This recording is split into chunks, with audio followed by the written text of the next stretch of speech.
የኢትዮጵያ ንግድና ዘርፍ ማህበራት ምክር ቤት ከንግድና ቀጠናዊ ትስስር ሚኒስቴር ጋር በመተባበር ያዘጋጁት የኢትዮጵያን ይግዙ በሚል መሪ ቃል 14ኛው የኢትዮ ቻምበር ዓለም አቀፍ የንግድ ትርኢት እየተካሄደ ይገኛል። የንግድ ትርኢቱ በርካታ በኢትዮጵያ በተለያዩ የኢንቨስትመንት ዘርፎች ላይ ለመሰማራት ለሚፈልጉ አካላት በር የሚከፍት ነው ሲሉ የንግድ ትርኢቱ ጎብኚዎች ገልጸዋል። ለኢንቨስትመንት ነው የመጣሁት።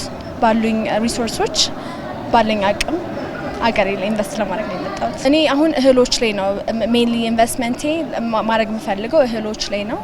እንደ ሰሊጥ፣ እንደ ቦሎቄ፣ እንደ ኢቨን ቡና ምናምን ማለት ሀገር ውስጥ በሚመረቱ ነገሮችን ወደ ውጭ ማስተዋወቅና ወደ ውጭ ማውጣት ነው የምፈልገው። ሁሉንም ካምፓኒዎች ምን እያመረቱ ነው፣ ምን ያስፈልገናል የሚለውን ነገር ለማየት እድል አግኝቻለሁ። አንዳንዶቹ ደግሞ ሰርቪስ ፕሮቫይደር ሆኖ ትውልድን የሚገነባ ስራ የሚሰሩ ድርጅቶችን ሁሉ ትሬኒንግ የሚሰጡ የሚያስተዋውቁ አሉ። ስለዚህ ይሄ በጣም ዳይቨርሲፋይድ የሆነ የተለያየ ነገሮችን የያዘ ኤግዚቢሽን ነው።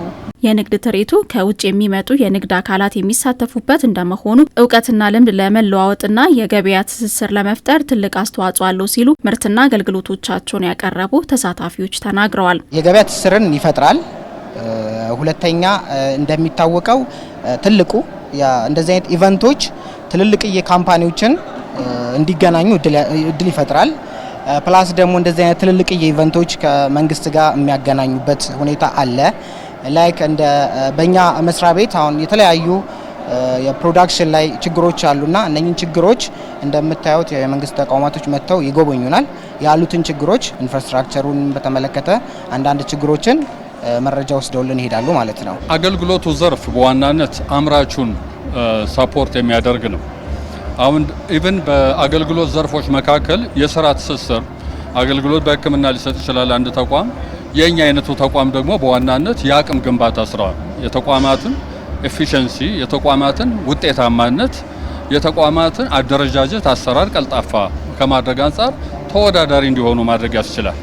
ዴርፎር ትስስር ነው የሚፈጥረው። በዋናነት በቫልዩ ቼን ፎርም ያደርጋል በተለያዩ ኢንዱስትሪዎች። ያ ደግሞ በተቋማት ደረጃም የሰለጠ ተግባር ማከናወን ይቻላል። ጥራት ያለው አገልግሎት በአጭር ጊዜ መስጠት ያስችላል። እንደ ሀገርም ተወዳዳሪ ኢንዱስትሪ መፍጠርን የሚያስችልበት ሁኔታ ይኖራል። የገበያ ክፍተት ሀገራችን ውስጥ አለ።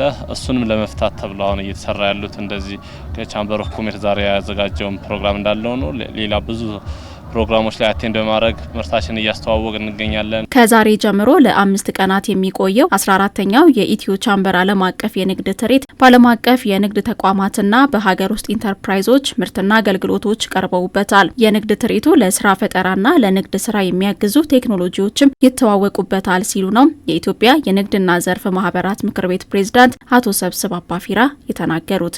የኢትዮጵያ ምርቶች፣ አገልግሎቶች፣ ግብዓቶች በማስተዋወቅ ለሀገራችን ኢንዱስትሪ ልማት እድገት፣ ለስራ ፈጠራና ለንግድ ስራ መስፋፋት የሚያግዙ ቴክኖሎጂዎች የሚቀርቡበት እንዲሁም ከ200 በላይ የሚሆኑ የሀገር ውስጥና የውጭ ኩባንያዎች መካከል የገበያ ትስስር፣ የእውቀትና የልምድ ልውውጥ የሚደረግበት ነው።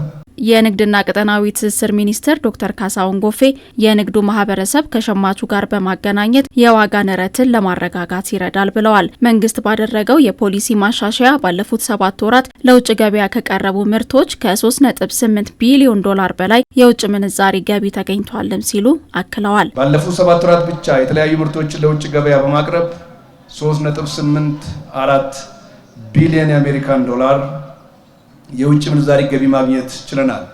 ይህ የዕቅዳችንን 146% ሲሆን ለገቢ መገኘት ወርቅ፣ ቡና፣ የቅባት እህሎች፣ ኤሌክትሪክና የቁም እንስሳት ከ100% በላይ ውጤት ታይቶባቸዋል።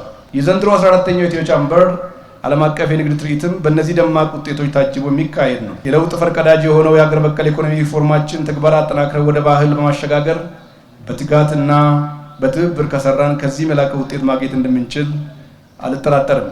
በቀጣይም በሀገር እድገት ጎዳና ትልቅ ሚና ያለውን የንግዱን ማህበረሰብ የመደገፉ ስራ ተጠናክሮ ይቀጥላል ብለዋል።